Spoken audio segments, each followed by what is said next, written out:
Item ಯಾವುದೇ ಇರಲಿ try ಮಾಡಿ ಆಚಿ ಚಿಕನ್ ಮಸಾಲಾ. ಜಸ್ಟ್ 47 ವರ್ಷ.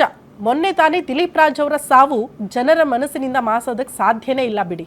ಯಾಕಂದ್ರೆ ರಾತ್ರಿ ಓಡಾಡ್ಕೊಂಡಿದ್ದು, ಊಟ ಮಾಡಿ ಆರಾಮಾಗಿ ಮಲಗಿದವರು ಬೆಳಗ್ಗೆ ಹೋಗಿ ಎಬ್ಸೋದಕ್ಕೆ ಹೋದಾಗ ಅವ್ರು ಎದ್ದೇಳಲಿಲ್ಲ ಅನ್ನುವಂತಹ ವಿಚಾರ ಅನೇಕರಿಗೆ ಆಘಾತವನ್ನ ಉಂಟು ಮಾಡಿದೆ.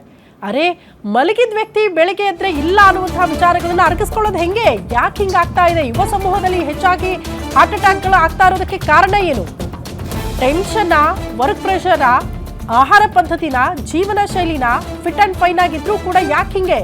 ಜಿಮ್, ಯೋಗ ಮಾಡಿದ್ರು ಕೂಡ ಪ್ರಾಣ ಉಳಿಸ್ಕೊಳಕ್ ಆಗ್ತಾ ಇಲ್ಲ ಯಾಕೆ? ಫಿಟ್ ಅಂಡ್ ಫೈನ್ ಆಗಿದ್ರು ಕೂಡ ಇದ್ದಕ್ಕಿದ್ದಂತೆ ಹೃದಯ ನಿಲ್ತಾ ಇರೋದು ಯಾಕೆ? ಅಸಲಿ ಕಾರಣ ಏನು? ಒತ್ತಡ ಒಂದೇ ಕಾರಣನ? ಫುಡ್ ಹ್ಯಾಬಿಟ್ ನಿಂದ ಹೃದಯಕ್ಕೆ ಸಮಸ್ಯೆ ಆಗ್ತಾ ಇದೆಯಾ?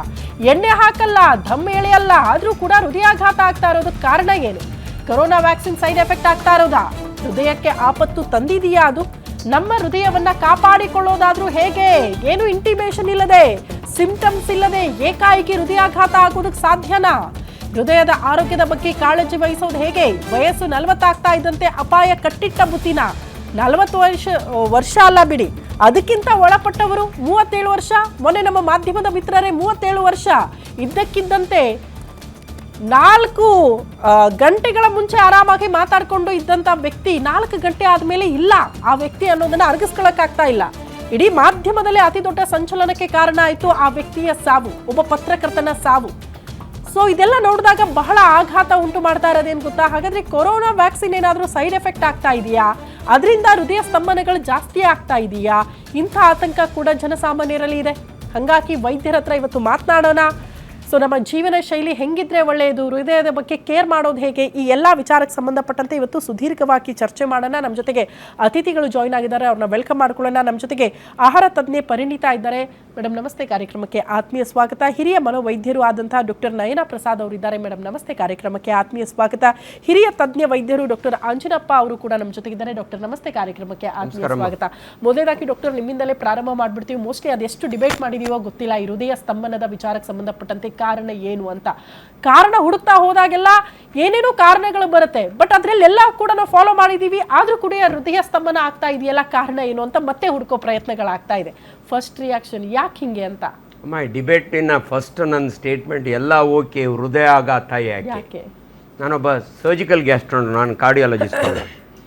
ನಾನು ನಿಮ್ಮ ಹತ್ರ ಒಂದು ಬುಕ್ ಹಿಡ್ಕೊಂಡು ಬಂದಿದ್ದೀನಿ ನೀವು ಹೇಳಿದ ಮೇಲೆ, how to beat heart epidemic among South Asians. ನಾವೆಲ್ಲರೂ ಕೂಡ ಸೌತ್ ಏಷಿಯನ್ಸ್ ಅಮ್ಮ. ಬ್ಯೂಟಿಫುಲ್ ಸ್ಟಡೀಸ್ ಬಂದಿದ್ದಾವೆ. ಅಮೇರಿಕಾದಲ್ಲಿರುವ ಇಂಡಿಯನ್ಸ್ ಅಂದರೆ ಏಷಿಯನ್ಸ್, ಅಮೇರಿಕನ್ಸಿಗೆ ಕಂಪೇರ್ ಮಾಡಿದರೆ 10 ವರ್ಷ ಮೊದಲೇ ಹೃದಯಾಘಾತ ಆಗುತ್ತೆ. ಇದಕ್ಕೆ ಕಾರಣ ನಮ್ಮ ಜೀನ್ಸ್. ಅದನ್ನು ಒಂದು ಗಮನದಲ್ಲಿ ಇಟ್ಕೊಳ್ಳೋಣ. ಇವರು ಫಿಟ್ ಆ್ಯಂಡ್ ಫೈನ್ ಪರ್ಸನ್ ಯಾಕೆ ಹಾರ್ಟ್ ಅಟ್ಯಾಕ್ ಆಗುತ್ತೆ? There are other risk factors ಅನ್ನೋದನ್ನು ಜನಸಾಮಾನ್ಯರಿಗೆ ನಮ್ಮ ಡಿಸ್ಕಷನಿಂದ ಅರ್ಥ ಆಗಬೇಕು. It's good. ಎಕ್ಸಸೈಸ್, ಡಯಟ್, ಅವರ ಮನಸ್ಥಿತಿ ಇವೆಲ್ಲವೂ ಇಂಪಾರ್ಟೆಂಟ್. ಇಷ್ಟಾದ್ರ ಮೇಲೂ ಯಾಕೆ ಯಾರಿಗೋ ಒಬ್ರಿಗೋ ಇಬ್ರಿಗೋ ಆಗುತ್ತಮ್ಮ? ಆಗಲ್ಲ ಅನ್ನಲ್ಲ.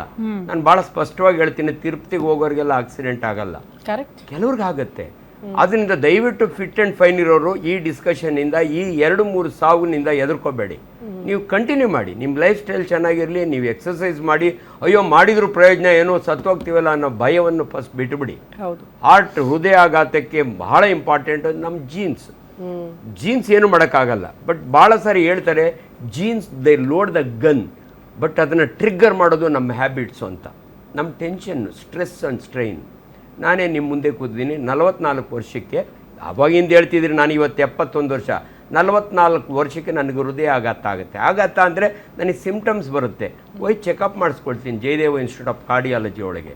ನನಗೆ ಟ್ರಿಪಲ್ ವೆಸಲ್ ಬ್ಲಾಕ್ ಅಂತ ಬರುತ್ತೆ. ನಾನು ಹಳ್ಳಿಯಿಂದ ಬಂದಿರೋನು, ವೆರಿ ಫಿಟ್ ಫ್ಯಾಮಿಲಿಯಿಂದ ಬಂದಿರೋನು. ನನ್ನ ತಂದೆ ತಾಯಿಗೆ 7 ಜನ ಮಕ್ಕಳು, ಅದರಲ್ಲಿ ನಾನೇ ವೆಲ್ ಎಜುಕೇಟೆಡ್ ಆ್ಯಂಡ್ ಡಾಕ್ಟ್ರು. ನನಗಿರೋ ಸ್ಟ್ರೆಸ್ ಆ್ಯಂಡ್ ಸ್ಟ್ರೈನ್ಗೆ ನಮ್ಮ ಯಾರೋ ಅಣ್ಣ ತಮ್ಮದಿರೋ, ಅಕ್ಕ ತಂಗಿದಿರೋ, ಫ್ಯಾಮಿಲಿ ಹಿಸ್ಟ್ರಿ ಇಲ್ದಿದ್ರು ನನ್ನ ಡಯಾಬಿಟಿಸ್ ಶುರುವಾಗ್ತದೆ. ನಾನು I get an heart attack at the age of 44. I go to a proper treatment, CABG ಮಾಡಿಸ್ಕೊತೀನಿ. 26 ವರ್ಷ ಆಯಿತು, ಚೆನ್ನಾಗಿದ್ದೀನಿ. ಈ ಮೆಸೇಜ್ ಯಾಕೆ ಕೊಡ್ತೀನಿ ಅಂದರೆ, ದಯವಿಟ್ಟು ಜನಗಳು ಈ ಸಂದೇಶವನ್ನು ತಗೊಳ್ಳಿ. ಹಾರ್ಟ್ ಅಟ್ಯಾಕ್ ಯಾರಿಗೆ ಬೇಕಾದ್ರೂ ಆಗ್ಬೋದು, ಬಟ್ ಹೆದರ್ಕೋಬೇಡಿ. ಇನ್ನು ಇವೆಲ್ಲ ನಾವು ಪ್ಯಾನಲಿಸ್ಟ್ ಇದ್ದೀವಿ, ನಿಮಗೆ ಸಾಕಷ್ಟು ಇನ್ಫಾರ್ಮೇಷನ್ ಕೊಡ್ತೀವಿ. But my first reaction is heart attack usually fit and fine ಇರೋರಿಗೆ, ಎಕ್ಸಸೈಸ್ ಮಾಡೋರಿಗೆ ಒಳ್ಳೆ ಡಯಟ್ ಬಗ್ಗೆ ಮೇಡಮ್ ತೀರಿ ಹೇಳ್ತಾರೆ. ಸೊ ಅವ್ರ ಸೈಕಾಲಜಿ ಬಗ್ಗೆನೂ ಹೇಳ್ತಾರೆ. ದಯವಿಟ್ಟು ಇದನ್ನು ಗಮನದಲ್ಲಿ ಇಟ್ಕೊಳ್ಳಿ. ಹಾರ್ಟ್ ಅಟ್ಯಾಕ್ ಆಗೋದು ಎಷ್ಟು ಕಾಮನ್ ಅಂದರೆ ಇವತ್ತು. ಆ್ಯಂಡ್ ದಿಸ್ ಏಜ್ ಇದೆಯಲ್ಲಮ್ಮ, ನಾನು MBBS ಓದೋವಾಗೆ ಮಕ್ಕಳು ತಂದೆ ತಾಯಿನ ಕರ್ಕೊಂಬರೋರು, ಈಗ ರಿವರ್ಸ್ ಆಗಿದೆ. ತಂದೆ ತಾಯಿ ಮಕ್ಕಳನ್ನ ಕರ್ಕೊಂಬರ್ತಾರೆ.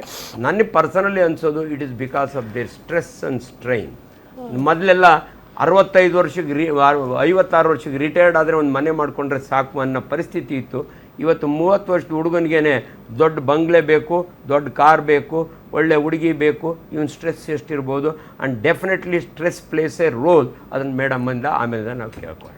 ಓಕೆ ನಯನಾ ಮೇಡಮ್, ಸ್ಟ್ರೆಸ್ ಬಗ್ಗೆ ಮಾತಾಡ್ತಾ ಇದ್ವಿ ನಾವು. ಎಷ್ಟರ ಮಟ್ಟಿಗೆ ಇಂಪ್ಯಾಕ್ಟ್ ಆಗುತ್ತೆ ಅಂತ ಅದು ಮನಸ್ಸಿನ ಮೇಲೆ ಅಂತ, ಹೃದಯದ ಮೇಲೆ? ಇವಾಗ ನಡೀತಾ ಇರೋದೇ ಸ್ಟ್ರೆಸ್. ನಾನು ಯಾವಾಗಲೂ ಹೇಳ್ತಾ ಇರ್ತೀನಿ, ಸ್ಟ್ರೆಸ್ಗೆ ಮೇನ್ ಕಾರಣ ಗ್ರೀಡಿನೆಸ್.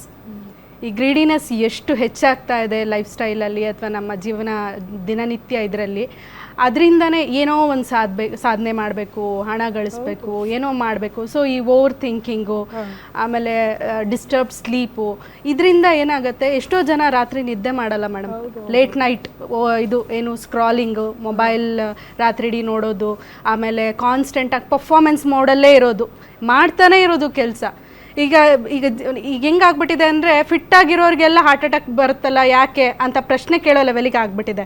ಯಾಕಂದರೆ ಫಿಟ್ನೆಸ್ಸು ಅದು ನಮ್ಮ ಆರೋಗ್ಯಕ್ಕೆ ಬೇಕು. ದೇಹಕ್ಕೆ ಆರೋಗ್ಯ ಮುಖ್ಯ, ಹಾಗೆ ಮನಸ್ಸಿಗೂ ಆರೋಗ್ಯ ಬೇಕೇ ಬೇಕು ಅಲ್ವಾ? ಬರೀ ದೇಹ ನೋಡಿಕೊಂಡು ಬರೀ ಮನಸ್ಸನ್ನು ನೆಗ್ಲೆಕ್ಟ್ ಮಾಡಿಬಿಟ್ರೆ ಅಲ್ಲ. ಅದಕ್ಕೆ ಇದು ಎಕ್ಸಾಂಪಲ್ಲು.